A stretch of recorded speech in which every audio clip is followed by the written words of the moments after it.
Well, let's just say that Imran Khan isn't particularly thrilled by the appointment of Lieutenant General Asim Munir as the new army chief. His politics over the last 6 months has ostensibly been aimed at influencing this decision. We all know how fond he has been of the former Director General of the ISI, General Faiz Hamid, and in ideal circumstances, he would have liked to see him as the new army chief. Clearly, that hasn't happened. The other aim of Imran Khan's politics over the last few months was apparently to make sure that Lieutenant General Asim Munir doesn't get to be the army chief.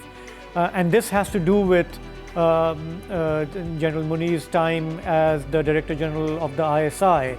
He did not get along with the Prime Minister, Imran Khan. That is why he was removed from his post within months, and General Faiz Hamid was brought in. So there is some mutual dislike, let's say.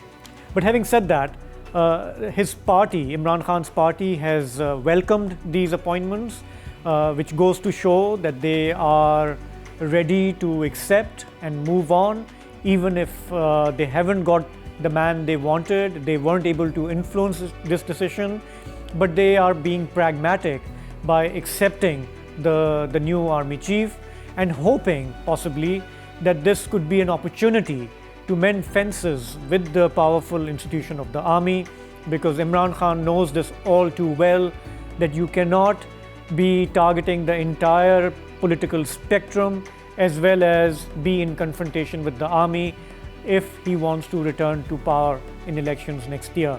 So it would seem that his party is taking a very pragmatic approach by welcoming this appointment, and this would be an opportunity for them to take things forward in a much better way than they have so far.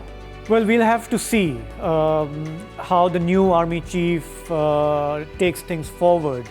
The outgoing army chief, General Bajwa, clearly was very controversial because of the disconnect between his words and actions.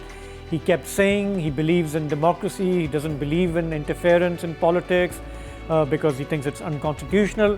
And yet what we saw during his 6 years was intense interference into politics, into elections, into the running of the economy, into foreign policy.